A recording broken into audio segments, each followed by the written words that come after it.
Assalamualaikum warahmatullahi wabarakatuh. Perkenalkan, saya Wahyu Fitrianda Mukti, dosen dari Program Studi Manajemen Logistik Industri Agro Politeknik Adipada. Di sini saya mengampu mata kuliah Perencanaan Transportasi dan Distribusi.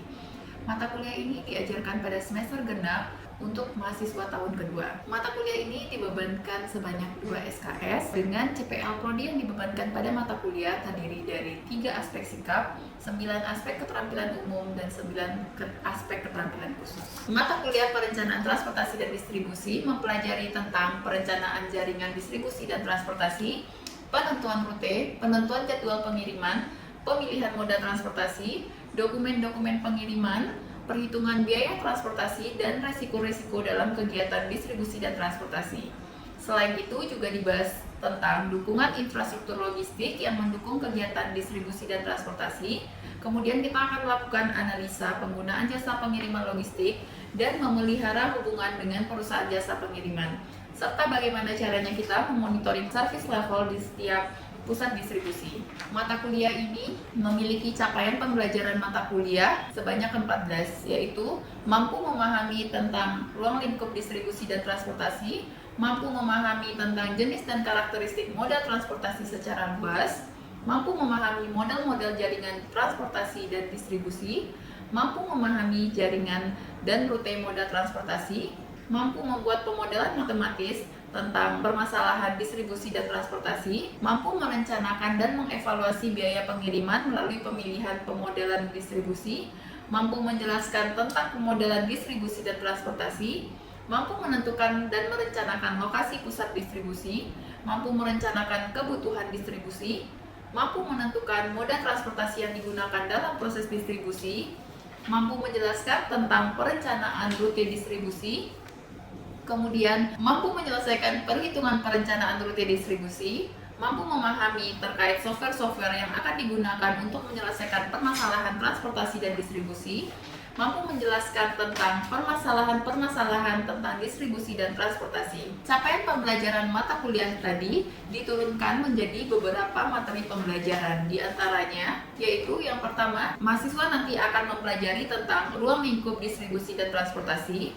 Yang kedua, kesehatan dan keselamatan kerja dalam distribusi dan transportasi, serta resiko-resiko yang akan dihadapi dalam distribusi dan transportasi. Yang ketiga, moda-moda transportasi yang biasa digunakan. Yang keempat, model-model jaringan distribusi dan transportasi. Yang kelima, desain jaringan distribusi dan transportasi. Keenam, pemodelan matematis distribusi dan transportasi. Ketujuh, analisis lokasi distribution center. Kedelapan, distribution requirement planning. 9, career selection. 10, routing planning. 11, software. Dan yang ke-12, mahasiswa nanti akan diberikan studi kasus dengan melakukan bedah atau review jurnal. Sistem pembelajaran yang digunakan untuk mata kuliah perencanaan transportasi dan distribusi ini berupa kuliah tatap muka dengan metodenya yaitu ceramah, diskusi, presentasi, tugas berupa latihan di kelas, dan tugas yang akan dikerjakan di rumah. Materi pembelajaran juga nanti akan diberikan pada pertemuan pertama berupa link YouTube dan akses pada Microsoft Teams untuk bahan perkuliahan. Sistem penilaian yang digunakan yaitu UTS sebanyak 30%, UAS sebanyak 50%, tugas berupa latihan soal, makalah, dan presentasi sebanyak 20%. Aturan penilaian ini itu merupakan aturan penilaian dari institusi. Berikut akan ditampilkan video pembelajaran perkuliahan untuk pertemuan ke-12 tentang penentuan rute distribusi atau routing planning. Assalamualaikum warahmatullahi wabarakatuh.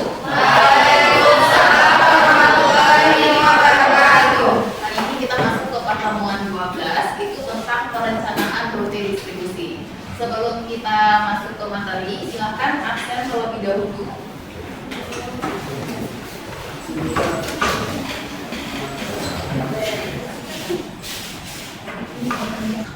Oke, selanjutnya saya akan absen manual.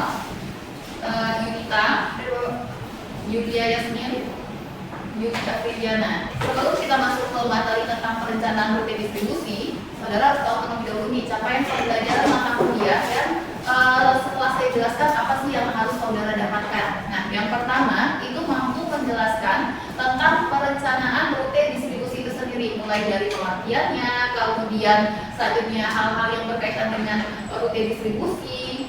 Nah, setelah itu yang kedua, mampu menyelesaikan perhitungan perencanaan rute distribusi. Nah, di sini kita nanti akan melakukan perhitungan. Nama metode yang kita gunakan itu adalah metode saving matrix. Di sini nanti akan dijelaskan langkah-langkah untuk penyelesaian menggunakan metode saving matrix.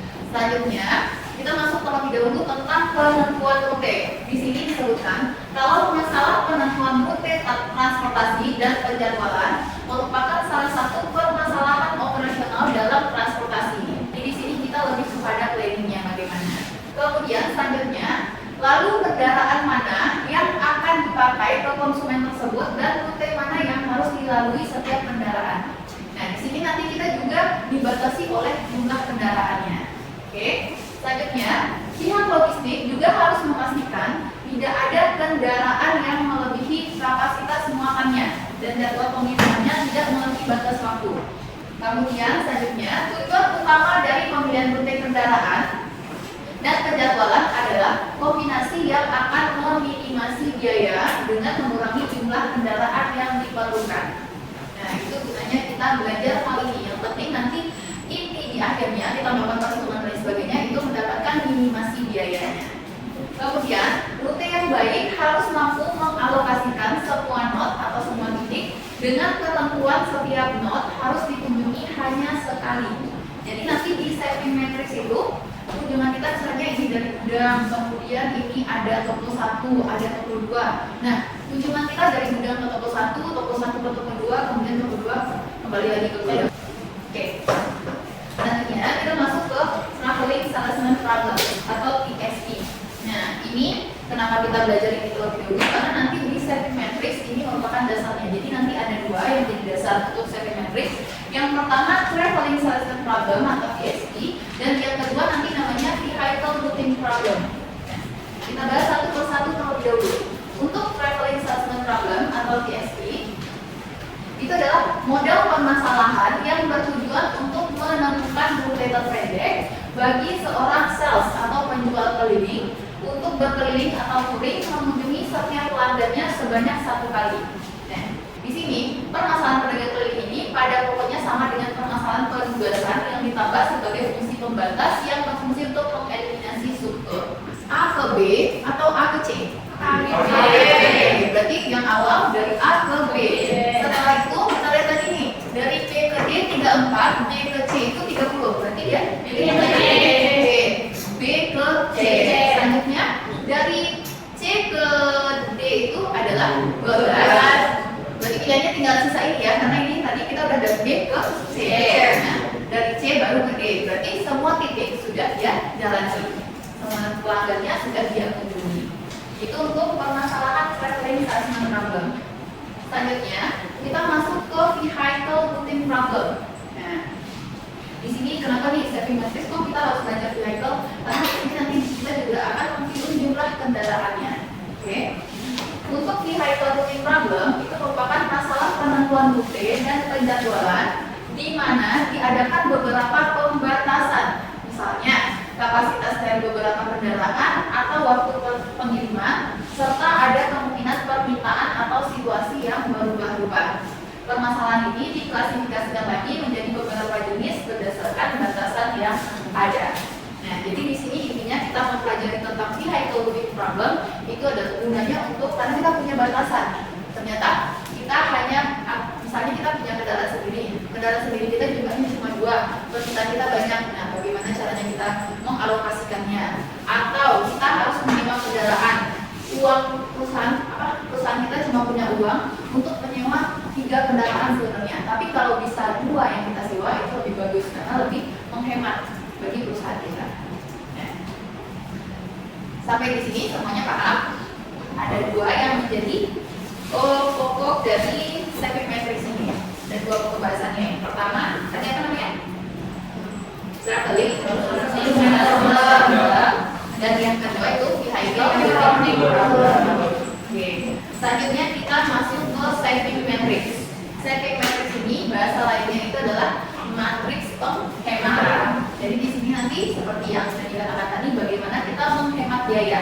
Menghemat biayanya itu dengan mengalokasikan kendaraannya dengan jumlah yang tepat. Oke. Dan kita bahas terlebih dahulu tentang matriks penghematan. Metode stacking matrix merupakan sebuah metode yang berfungsi untuk meminimumkan jarak atau waktu atau biaya. Jadi ada 3 ya yang jadi catatan kita. Stacking matrix itu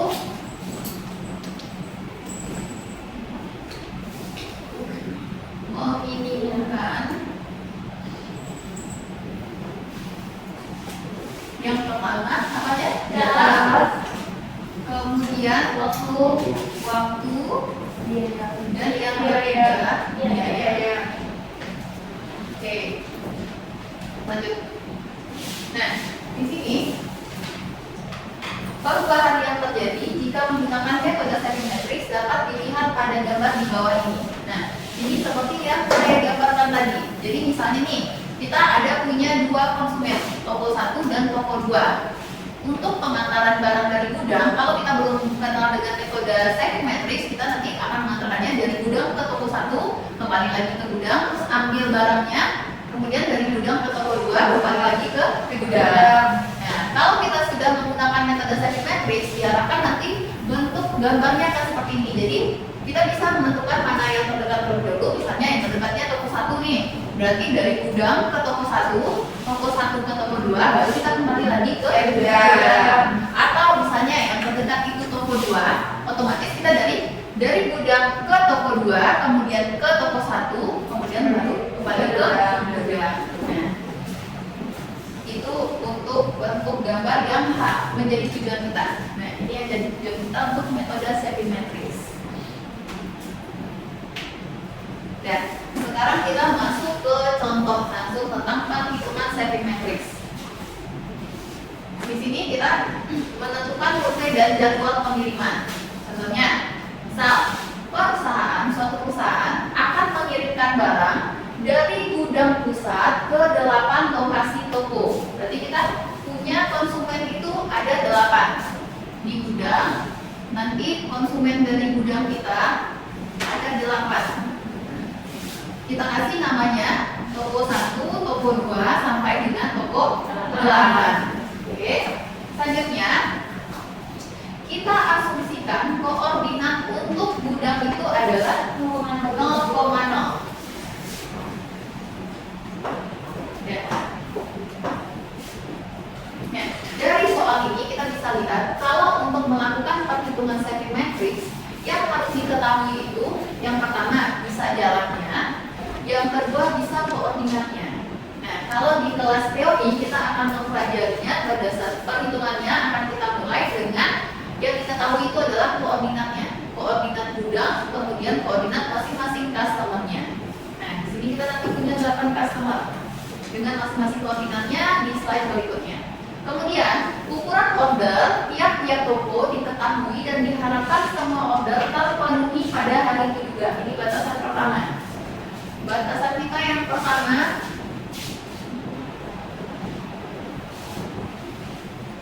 permintaan harus dipenuhi pada hari yang sama.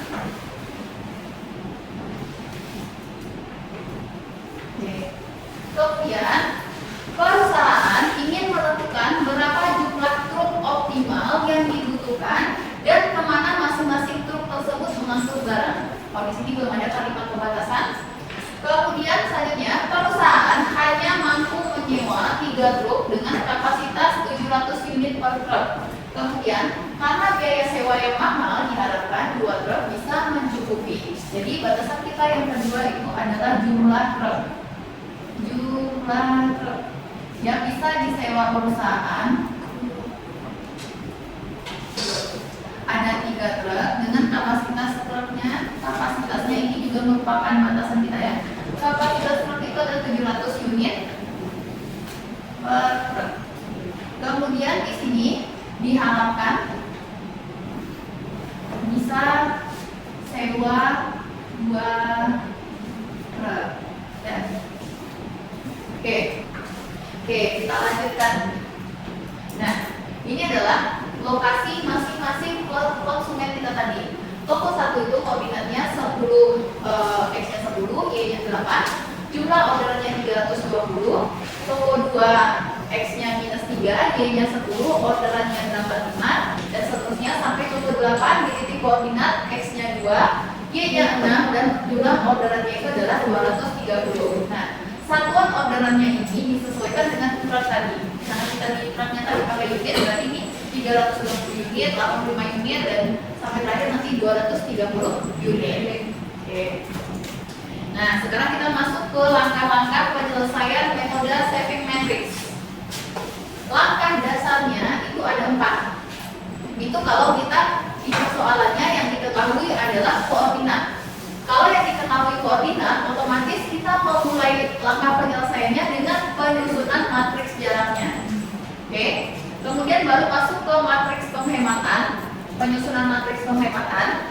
Kemudian yang ketiga, alokasikan toko ke kendaraan atau rutenya. Kemudian yang keempat, urutkan toko dalam rute yang sudah terdefinisi. Oke. Kita anggap di awal kalau rutenya itu ke masing-masing customer itu kita anggap satu rute. Jadi nanti kita akan menghitung berapa rute yang bisa kita hemat. Dari 8 rute kan, karena customer kita ada 8, otomatis rute kita anggap juga 8, nanti kita asumsikan 8. Nah, kita akan melihat berapa penghematan rutenya nanti, apakah jadi berkurang menjadi 2 rute saja atau 3 rute. Sekarang kita masuk ke langkah pertama.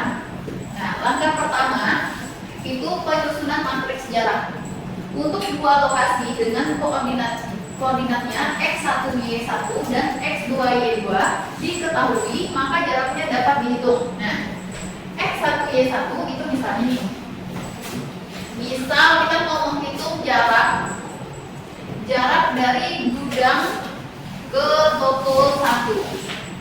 Nah, otomatis X1Y1 kita itu adalah untuk koordinat apa?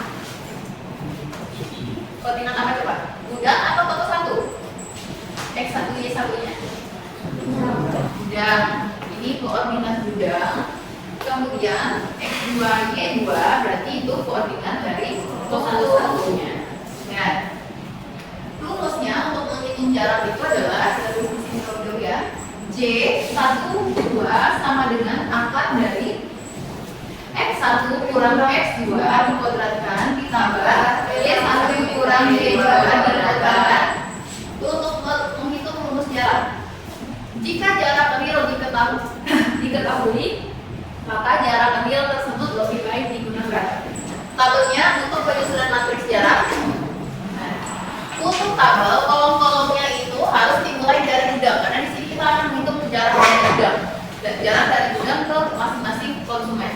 Jadi di sini kolom yang pertama gudang, toko 1 sampai dengan toko 8. Kemudian untuk bagian barisnya itu dimulai dari konsumennya saja, toko 1 sampai ke toko 8. Dan sekarang saya contohkan yang toko 1 gudang dan toko 1. Kemudian nanti 2 orang ke depan kita coba hitung yang gudang ke toko 6, kemudian toko 6 ke toko 4.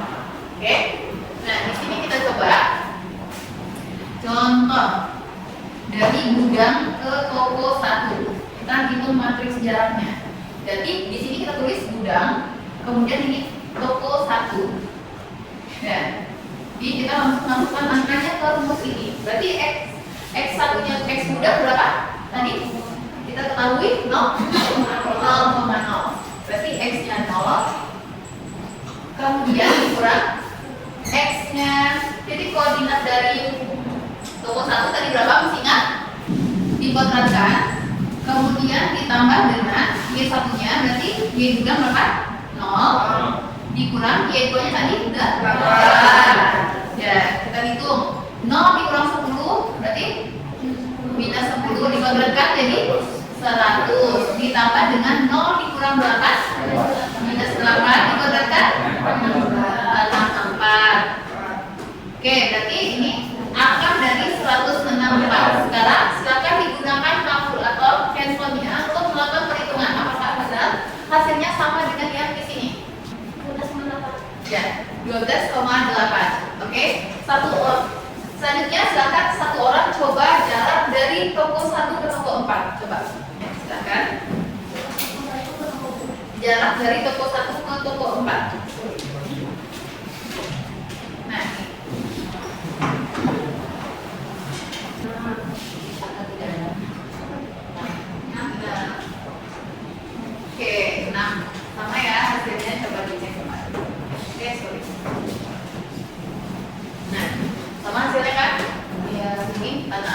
Kemudian di sini jangan lupakan kalau kita masih menggunakan apa? Oke, sampai di sini paham? Pertama, langkah kedua itu kita melakukan penyusunan matriks penghematan. Nah, tadi kita udah dapat jaraknya, matriks jaraknya. Sekarang kita hitung matriks penghematannya dengan rumus. Kalau untuk matriks penghematan,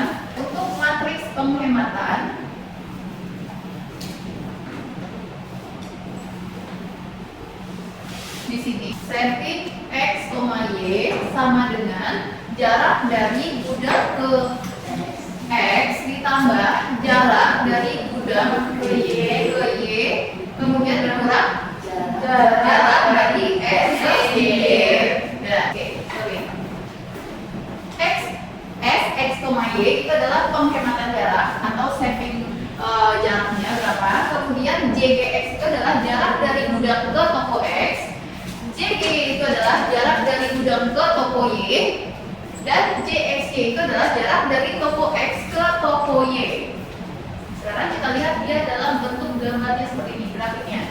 Jadi ini ada gudang, ini ada X, ini ada Y. Nah, JGX itu adalah jarak dari gudang ke X. Kemudian JG itu adalah ini, jarak dari gudang ke Y. Kemudian JXY itu adalah jarak dari X ke Y. Oke.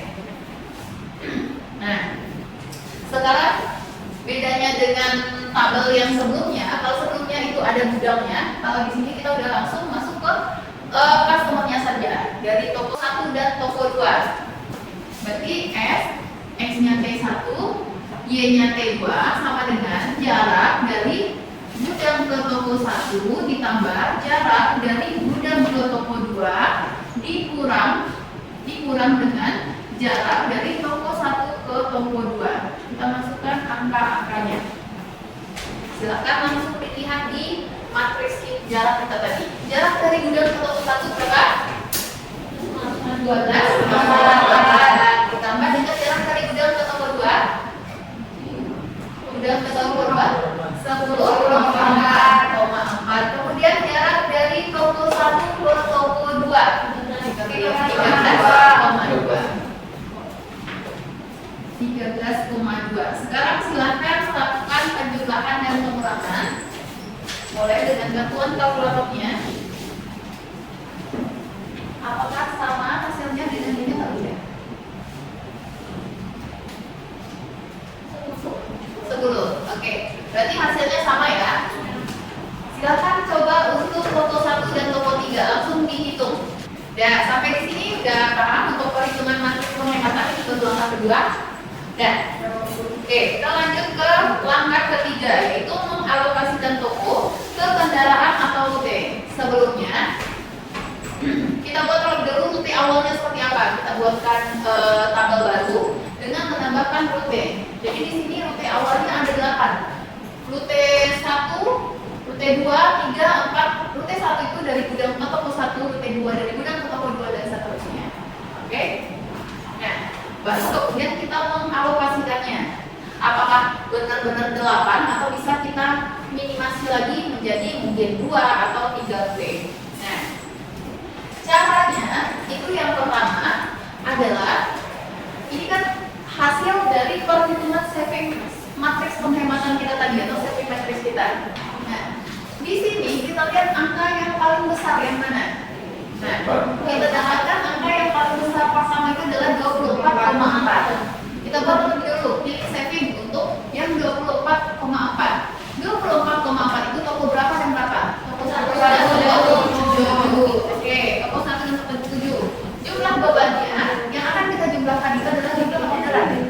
320 ditambah dengan 180 hasilnya 500. Kita anggap ini layak karena tadi batasan untuk truk kita, kapasitas truk kita adalah 700 tadi, makanya kita anggap dia layak.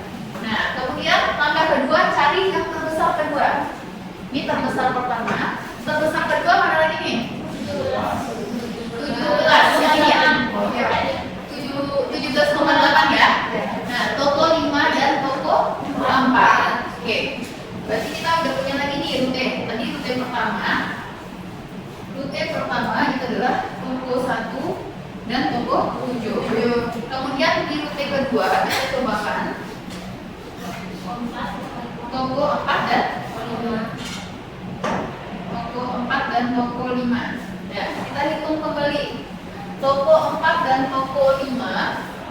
Berarti orderannya jumlahkan toko 4 150 ditambah toko 5 200 berarti 350. Kalau ini jumlah bebannya udah 500. Masih banyak. Kemudian kalau ini jumlah bebannya udah 350. Jadi masih banyak. Pesan selanjutnya yang mana? 15, bukan 16,4 tadi rekonya. Nah, 16,4 itu toko 3 dan toko 4. Berarti kita masukkan dia ke sini. Kita tambahkan toko 3. Jumlah bebannya menjadi 350 ditambah 350 ditambah 300. Berapa? 950. Masih layak. Nah, begitu seterusnya sampai kita dapatkan nanti hasil akhirnya itu rutenya. Rute pertama, toko 1, 6, dan 7. Kemudian rute kedua, toko 2 dan 8. Rute ketiga, kalau tadi kita sudah melakukan perhitungan untuk mendapatkan rute. Berapa jumlah rute, berapa jumlah kendaraan, dan jumlah rute untuk pengantaran produk ke pelanggan kita yang ada 8 tadi. Nah, di sini kita dapatkan 3 rute. Selanjutnya untuk pengurutan toko atau tujuannya dalam rute itu akan kita lanjutkan minggu depan. Nah, jadi ingat kembali ya, kalau harus ingat terlebih dulu rute kita kemarin ada 3 loh, bagaimana kita pengurutannya dan sebagainya. Jadi harus ingat untuk minggu depan. Ya, di akhir perkuliahan kita hari ini, tadi kita udah punya nih learning outcome itu harusnya yang pertama apa tadi learning outcome kita ada 2. Yang pertama memahami tentang perencanaan rute. Yang kedua memahami cara atau dapat melakukan perencanaan untuk stepping matrix-nya. Stepping matrix. Nah, stepping matrix ini punya 2 pokok bahasa sebelumnya yang berkaitan apa aja? Ingat? Traveling, salesman problem, dan yang kedua vehicle routing problem.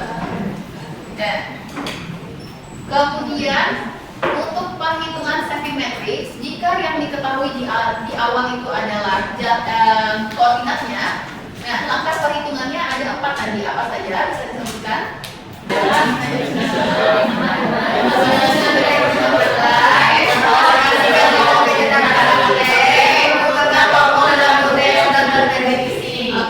Kalau misalnya matriks jaraknya sudah diketahui, berarti kita mulainya dari langkah keberapa? Langkah yang kedua. Kita langsung mulai ke perhitungan metode stepping matrix. Untuk langkah yang keempat, kita lanjutkan minggu depan. Ada pertanyaan sebelum kita mengakhiri perkuliahan? Kalau sudah tidak ada lagi pertanyaan, kita akhiri perkuliahan hari ini. Terima kasih untuk kehadirannya. Assalamualaikum warahmatullahi wabarakatuh. Demikian video pembelajaran untuk mata kuliah perencanaan transportasi dan distribusi. Semoga video ini bermanfaat. Terima kasih atas perhatiannya. Assalamualaikum warahmatullahi wabarakatuh.